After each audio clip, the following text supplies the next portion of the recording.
A warm welcome back, everyone. In this next session, we'll learn about the new family violence workforce capability frameworks. Joining us will be Susana Lepoamo and Puawai Rudman from Te Puna Aonui. Joining them will be Merran Lawler from Te Pukenga Whakauti Mahi Pātunga from the National Network of Family Violence Services. We'll then move on to a similar work for those working in the sexual violence sector with a talk from kaupapa on kaupapa Māori tools launched by Ngā Kaitiaki Māori with Joy Te Wiata. Iona Holsted, Chief Executive of the Ministry of Education, also joins us along with Dr. Juanita Ryan, Deputy Chief Executive of Ara Poutama Ministry of Corrections.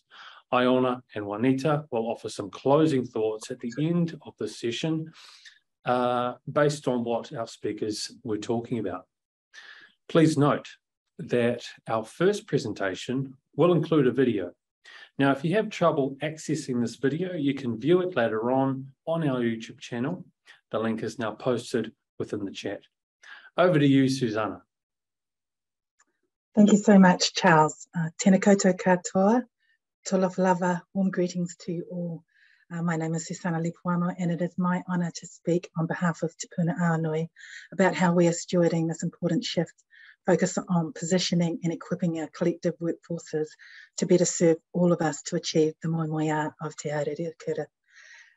We will have the opportunity to hear some of the developments and mahi underway soon, but can I begin by humbly offering this? It is with the utmost respect that we want to honour you, our people and our workforces, who dedicate themselves in service to our whānau, families and communities in this important mahi of preventing and eliminating family violence and sexual violence. We may call ourselves workforce specialists and generalists in a way to try and make sense of the wide range of knowledge and skills required to support people needing to navigate a complex support system. But you are all so much more than this. You are our kahukura, our champions, our leaders, our kaimahi, our first responders. You are our healers and our teachers, our servant leaders. And you come from many places, from our communities, our organisations and workforces, but also from our homes, our whānau and families, bringing knowledge and skills, ancestral intelligence, living experience, practice wisdom, aroha and compassion, and a strength and resilience that is inspiring and humbling. We thank you deeply for your unwavering spirit, for your voices of hope, your commitment and service, and your collective determination for change to make a difference and pave old and new ways. Let us acknowledge this first. This is who you are and what you bring to us all. And let us also acknowledge where you are in this time and place. We agree there are many things to improve in the system. There are many things that need investment. We want to acknowledge the concerning crisis of capacity in many of our workforces, the current service demands, the exhaustion and distress, the increasing concerns around recruiting and retaining people in our organisations and workforces, funding and pay parity issues, the training needs. We know that these are all critical realities that you face, and they all need solutions. And you may ask, why start with developing workforce frameworks and tools in such challenging circumstances? And I would humbly ask this: how can we begin to see or feel or experience the spirit of affection in action if we're not able to start with the conversation? We need to have a shared understanding and a way of communicating that begins with our stories, honours the way that we need to tell our stories, and ensures that the language and whakapapa of our stories remain with us whenever we reach out in courageous acts of trust and hope for safety, protection, restoration and well-being. So the frameworks are a starting place to begin to build that shared understanding together so we can truly work together with our people and whānau at the centre of all that we do. They also provide the guidance that enables us to care for the well-being of our people and workforces, recognising the challenging and skillful mahi that it is. So the Specialist Family Violence Organisational Standards and Family Violence Entry to Expert Capability Frameworks were completed and launched this year on 26th of May. And in the resource package you should have received, there were links to these documents. And this next session will provide an overview of how they were developed, followed by a session briefly outlining the first steps towards implementation. These frameworks aim to support government, non-government and community agencies to improve their organisational standards and workforce capabilities. And we want to improve the practice and responses so that when someone needs help, they receive a safe and effective response no matter who they are and who they reach out to. And so it's my great honour to introduce two people who have provided their wisdom and expertise tirelessly and generously supporting the development of these frameworks. So Merran Lawler from Te Kupinga Whakaoti Mahi Pātanga, the National Network of Family Violence Services, and Puawai Rudman, who now works with Te Puna Anui, is one of our chief advisors, Māori, are going to speak to us now. Thank you, Puawai. Kia ora, kei te mihi kia koutou katoa, kei te mihi kia koe sana mō tō kōrero mō tō haramai kia mātou i nāianei e te ata. Kia ora to everybody. Thank you, Sana, for your welcome. And gee, you know, I just like, whew, that kōrero was really powerful. It was very powerful, so kia ora. First, I'd like to just acknowledge, like Kim Erickson did this morning at the Ministerial Advisory Rōpū, the people that have been actually impacted and violated and actually have passed away because of family violence. Those that have been violated by the most sexually violent atrocities across this land. I just want to acknowledge them. And all of those that have been impacted, to those voices that for the last 35 to 40 years that some of us know that some of you are online today. I just want to acknowledge those voices and to keep that visibility of your voices, because it is you that keeps challenging us, that provides the little thought provocation, and also just remind us actually of what we are here for. And it is to actually to make sure that we actually are practicing safely and effectively and to what our whānau want. These tools, this particular workforce capability tools were actually from those voices of 35 years, but also compounded together in the 2017 workforce capability tools. And like Sana said, they were pulled together to improve the capability of organisations and the workforces. I was involved in 2019 along with another colleague, Julie Sage, where we were able to be supported by a host of 18 people. Merran was a part of that group. They decided to call themselves the Progressive Design Group. And I'll always remember that day as Merran would do about the Progressive Design label, because they were adding to the expertise that had gone before them and that was coming after them.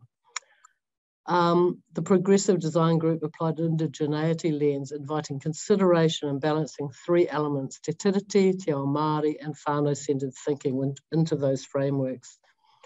One of the biggest learnings that we did was to ensure that all of us were able to have a shared analysis, a shared context of family violence across Aotearoa and within how we think, here with that Te Ao Māori lens involved as well.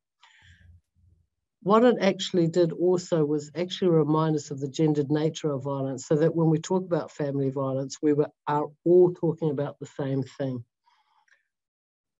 Merran's going to be able to actually add to that conversation right now, Merran, so kia ora. Kia ora, Puawai, thanks. As well as the indigeneity lens, what we were keen to do in developing the frameworks was to ensure that we were all using the same language and speaking from the same space.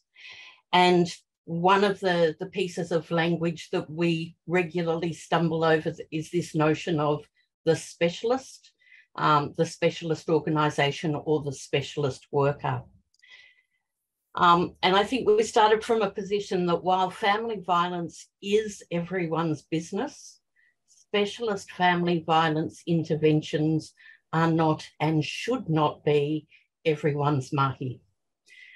The nature of the work, the vulnerabilities of the people that we are supporting and dealing with requires trained, skilled, culturally safe and intersectionality informed interventions which do no harm.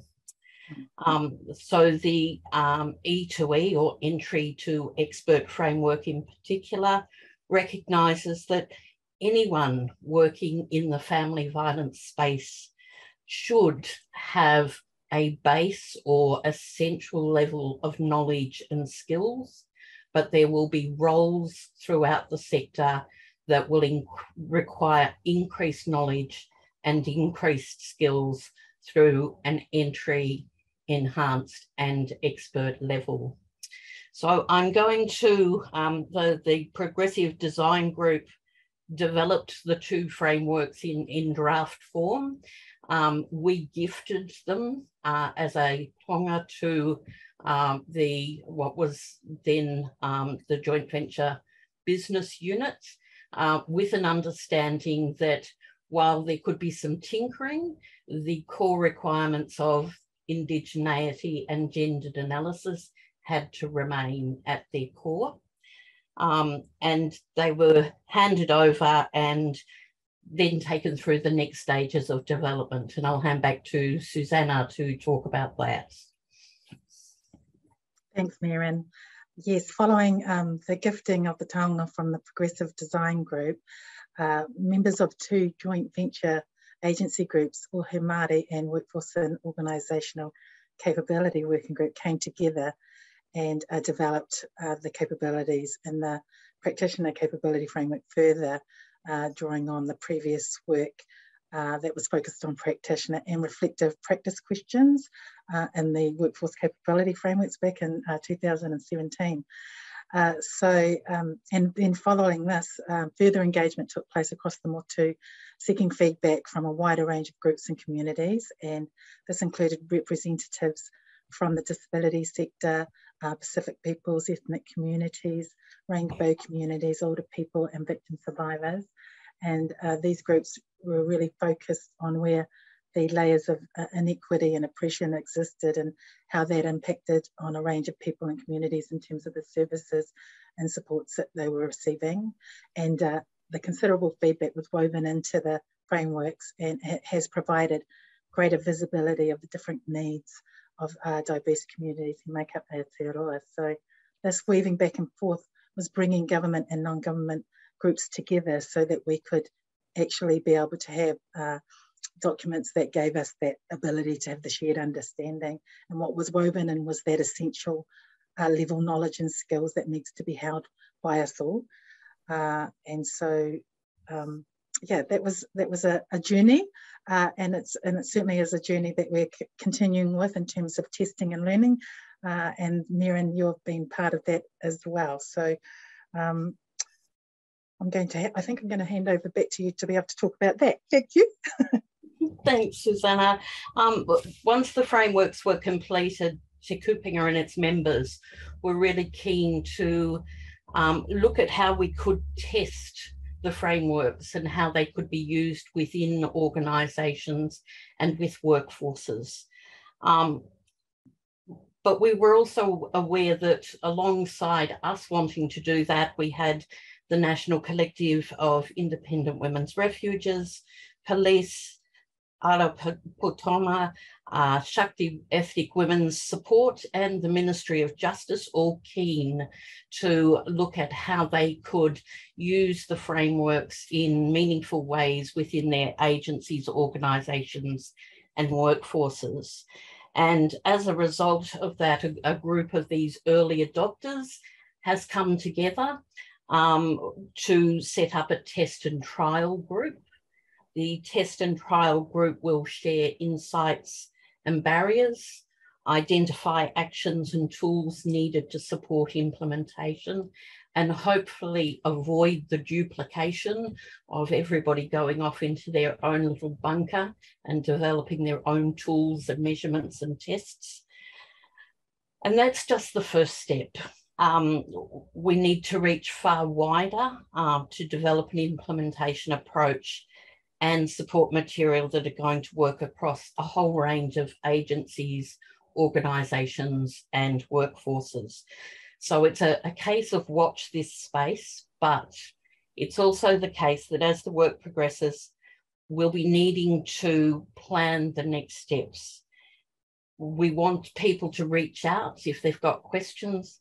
We particularly want to hear from agencies that we haven't yet heard from in terms of any test and trial they might be doing. Here's looking at you, Ministry of Education and Aotearoa Tamariki, about your engagement with these tools. I'll hand back to Sana. Thanks, Merran. Yes, so we've also, as part of the Test and Learn, we've also, with the joint venture agencies and the working groups, been looking for those that are championing the frameworks in their organisations. And Sue Fielding has been part of both of those working groups from Ara Poutama Aotearoa, and she's championed the frameworks driving out a bottom-up relational change approach, partnering with tangata whenua and Māori Health particularly. And so now we're going to have the opportunity to hear about some of the work that's happening in Ara Poutama, and can we ask that you please show the video now?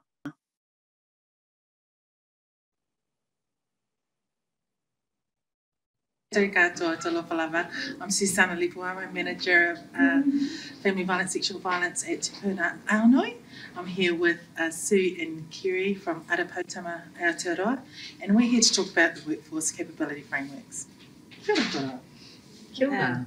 Ko auraki tuku maunga, ko wai makariri tuku awa, ko takatini te waka, ko urewiri turikatini te tangata, ko kaitahu te iwi, ko tuahiri tuku hapu, ko tuahiwi tuku marae, ko himira ko Beverly Puring Kumatua, ko Sue Fielding tuku mua. Kia ora sana, I'm the Senior Practice Advisor in Ara Poutama, and I have been on the Workforce Organisational Group in Ohu Māori for quite a period of time, so thank you. Tēnā tātou katoa, ko waio, ko taketemu te waka, ko whakapuna ki te maunga, ko wairo ho pupu ho ningi mātangi rau te awa, ko Ngāti Paha Wera te hapu, ko Ngāti Kahanunu ki wairo te iwi, ko Kerry Dougall ahau. I'm the Chief Māori Health Officer at Ara Poutama. I've been in this role for almost 2 years, and have previously worked in community around family violence in the refuge sector. During your time working on the workforce capability frameworks, they were given from the Progressive Design Group as taonga from the specialist sector, and we had quite a few discussions at the time about the relevance and the importance of that taonga for generalist workforces. So, as part of that journey and part of those conversations, how did you come to realise the importance for Ara Poutama? Well, we realised that everyone needed to have essential and knowledge and skills to be able to work together and be able to understand the different roles and responsibilities that exists within Ara Poutama, and that we needed to provide some form of continuity of support and care. So developing the essential level knowledge and skills moved us closer to having a shared understanding and shared language. So our organisation works with people who have either inflicted violence or have trauma and violence histories. So it is imperative that our workforce has an understanding of the impacts of family violence. Some of the work preparing for embedding the workforce capability frameworks has been driven by a need to understand the principles of the frameworks. So kotahitanga, kaitiakitanga, mahitahi, ora and koimahi. How did you use these principles to be able to begin to develop that shared understanding within Ara Poutama? Having these courageous conversations enabled us to talk about the aspirations of oranga for our people and make the connections between the framework principles and the vision, principles and values of Whakaarangi, which is our strategic focus in Ara Poutama, and particularly the value of humanising and healing. So since then I have had several hui with leaders and managers continuing to socialise and share the principles as a way of preparing the ground or the soil for the knowledge and training that would be coming. So, you know, there are a number of teams here that I have introduced those principles in a variety of and creative ways to start thinking about, well, where do their teams sit in relation to that principle, and it could be part of their team planning, which has invoked a lot of discussion around what they perhaps previously thought and where they really need to expand their thinking and really putting people at the forefront, and that's been exciting. It's also being used to develop practice leadership frameworks in different spaces in terms of the umbrella. Are we aligning to what these standards are telling us we need to be? Is our mahi doing that as well as a foundation? It's also being used as a self-awareness tool as well in terms of what we need to be considering. So it certainly is an exciting space and as a starting point. Yeah, that's great, and there's lots of application, right? As you said, across the 10,000 strong. Yeah. I think the focus also, Te Oranga is something that you're leading out on in your role, Kerry. Can you talk more about, I guess, your understanding about how these frameworks could support the mahi that you're doing? Sure. So like you said, and like Sue's, described quite well, that Ara Poutama has an active role to play in leading out these frameworks, especially with a 10,000 strong workforce. Ko tahia no te kaupapa ko te oranga o te iwi is our organisational whakatauki or purpose, and being that there's only one purpose to our work, and that is the wellness and wellbeing of our people, which is our staff, all of our workforces, and also the people that we care and manage and their whānau. And so I see within the oranga hauora space that it's all interconnected. The whole wellness of a person includes the experiences that they've had in their life, but also the opportunities that we can create for change. If we have a really well supported workforce who are very well equipped and have access to training, then we're able to support our workforce to support the people that we care and manage, which will give significant outcomes for them as individuals, but also for their whānau as well. Always remembering that they are going to be reintegrated back into their communities. And so whatever it is that we can do now to support them with their reintegration, then it will benefit all of New Zealand in terms of being able to support the intergenerational solutions for our people.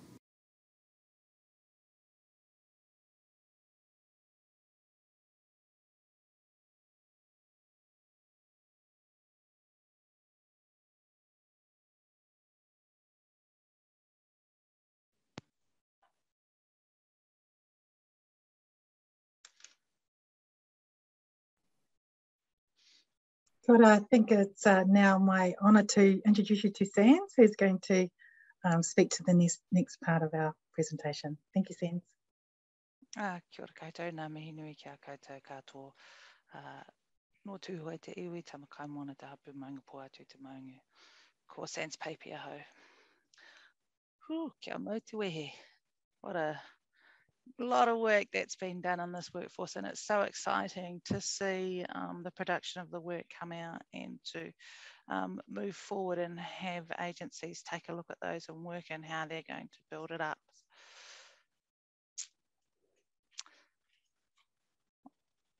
I'm here today to introduce another important piece of work, Ngā Kaitiaki Māori, the tangata whenua whare of Te Ohaakii Hine-National network, Ending Sexual Violence Together, has recently completed and launched Te Ara Kōkōrangi, Te Ara Toiora, the good practice guidelines, kaupapa Māori good practice guidelines.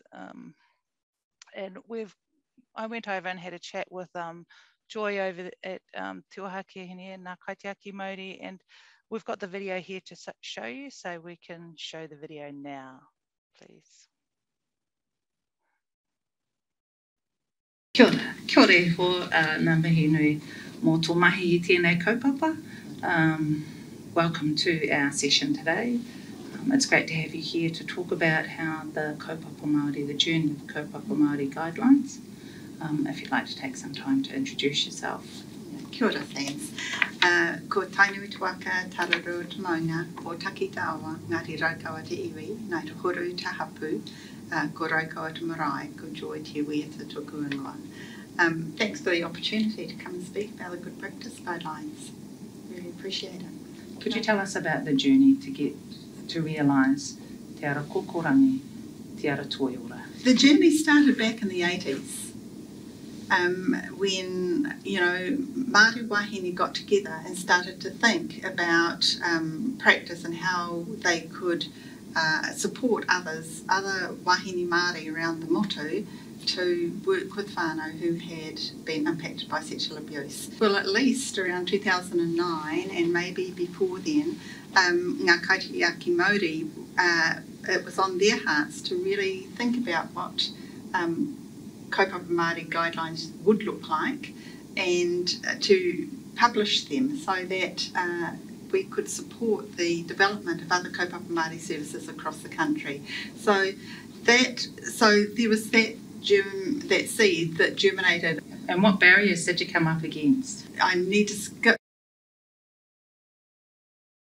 up now to 2017 because it was a long process thinking about how we might achieve that, how we might get funding for that project. In 2017 we made a formal application to a community funder.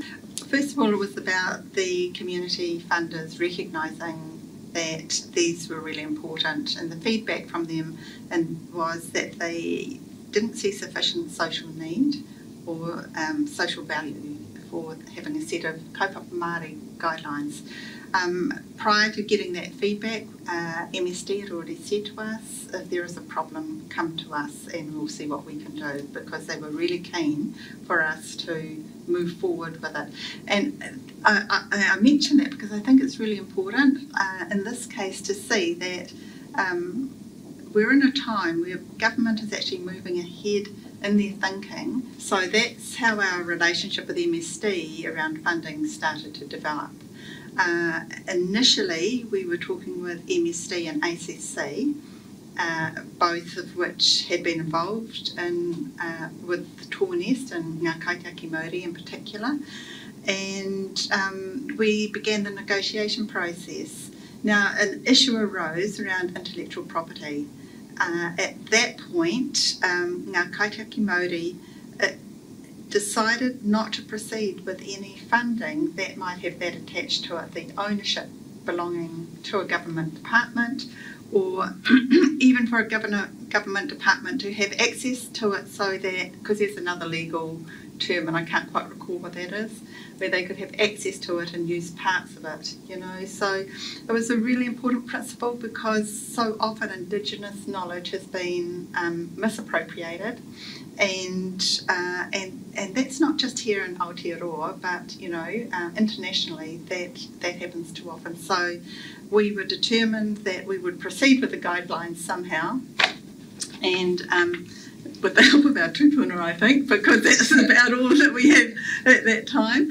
And then what happened eventually, I think there were a number of things that were occurring. There was the wellbeing budget in 2019, and us holding our ground, and the right people in the right places within MSD that really had a heart for what we needed to do, and we're aware that was a really important project. So with all of those things together, we kept negotiating, and at that stage we were still just negotiating at that point with MSD. Others left the table. And we came to a satisfactory conclusion where we could make sure that anything that was produced could be made available to kaupapa Māori services and practitioners, but it would be with the tautoko of Ngā Kaitiaki Māori. So we got to see where these guidelines would end up and make sure they got to the right places. So it was a really good outcome in that respect.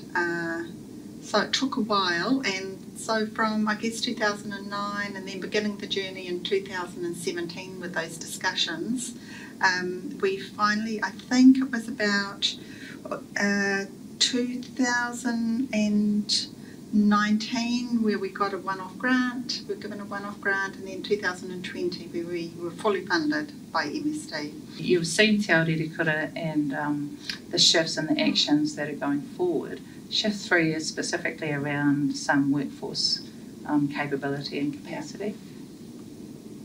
What role do you think the kaupapa Māori good practice guidelines will be able to play in the... Yeah, well, I think that we have just produced those just at the right time for you and for Te Aorerekura, because, you know, if you're looking at workforce capability, then you need to be able to have some sort of guide for our workforce whānau to be able to centre on. Now, it's interesting because sometimes, you know, in our mahi, our work, and, you know, you talk to different Māori, outsiders or non-Māori might call our work innovative, but in fact what we're doing is drawing from, you know, knowledge that's ancient. Yeah, Mātauranga. So it's that knowledge that's been collected and as a guide for practitioners. So I think that any training type programs need to align with what the guidelines say and not the other way around. I think that they are, it's called Te Ara Kōkōrangi, Te Ara Toiora, and it's not coincidental, I don't think, that they're being launched in Matariki, you know, the rising of Puanga, the rising of Matariki.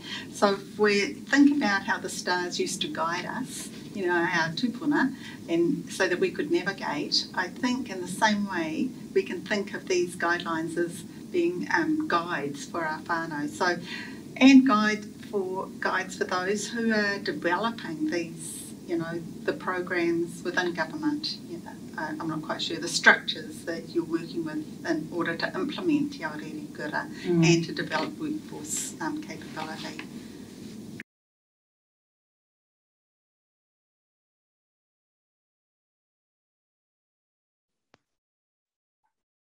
Kia ora. We're just so grateful to have had the launch of Te Ara Kōkōrangi and Te Ara Toiora, Te Ohaakii Hine-National network, ending sexual violence together, and Ngā Kaitiaki Māori put a lot of work and pulled together that Mātauranga through the years. So yeah, we look forward to how we work with ongoing work with them and pull together that knowledge, and they work across. So ki te kahore he whakakitenga kangaro te iwi. Without foresight or vision, the people will be lost. Mauri ora.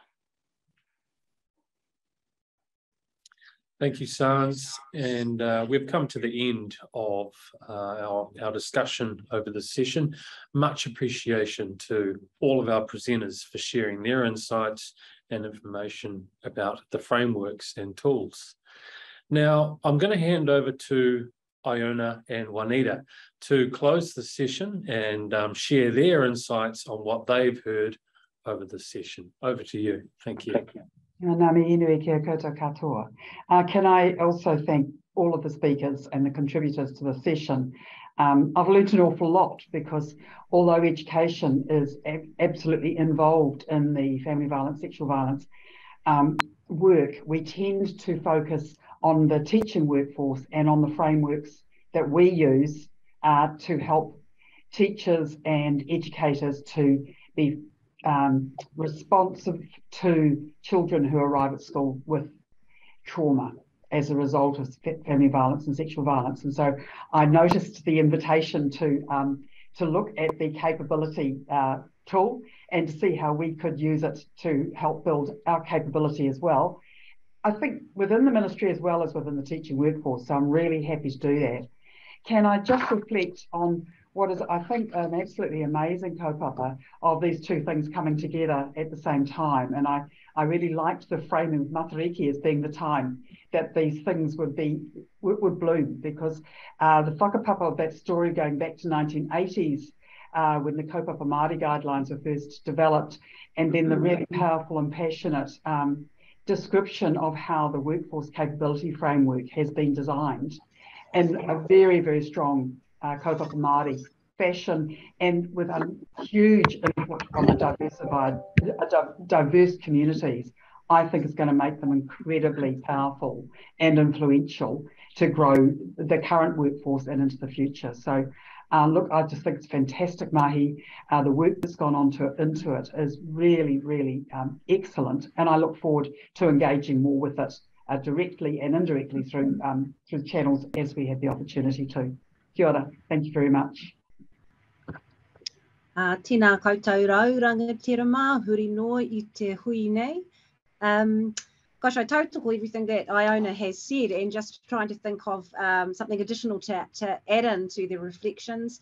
I can't go past acknowledging the hard work of the sector and what they've done for people for a very long time that have been impacted by family violence and sexual violence. And I just wanted to pick up on a couple of points that Puawai made at the very beginning around acknowledging the visibility of these voices and keeping challenging up. And I think that has been critical and must be exhausting for some of our providers to have done that for such a long time with government agencies, and to see that their expertise has been so strongly navigated these frameworks that now agencies such as ours are using as a point of reference just to ensure that we're upskilling our staff from entry to expert is really, I think, it's such a credit. It's such a credit to the field that they have stuck with us and engaged with government agencies on this on the journey for such an incredibly long period of time. So ngā mihi nui ki a koutou to you all online that have been so instrumental to getting us to the place that we are, that we have these tools now to make a real difference in the mahi that we do. You heard Kerry and Sue talking about how significant family violence and sexual violence is within the Ara Poutama mahi that we undertake with people that are on sentence and remand with us. I'm really delighted, and as Sue in the video has been instrumental to developing and launching family violence awareness training based on the frameworks that have been developed to 10,000. We've got 10,000 staff across Ara Poutama. Half of those staff have engaged in this primary family violence training, and 75% of those are our frontline probation staff. We know we've got a big journey ahead of us. We're delighted to have the support of the Te Puni Aonui and to be so involved there. And again, I just wanted to acknowledge and thank the providers who have got us to the place that we are today. So ngā mihi nui ki a koutou.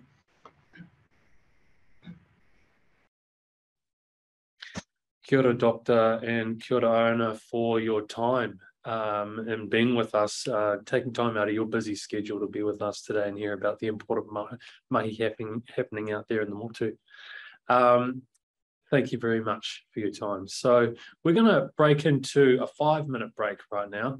5-minute breaks just for a bit of comfort there. You can step up away from your device, whatever device you're using to beam in, just get away from it for 5 minutes, and then we'll catch you back here at 3:05. See you soon.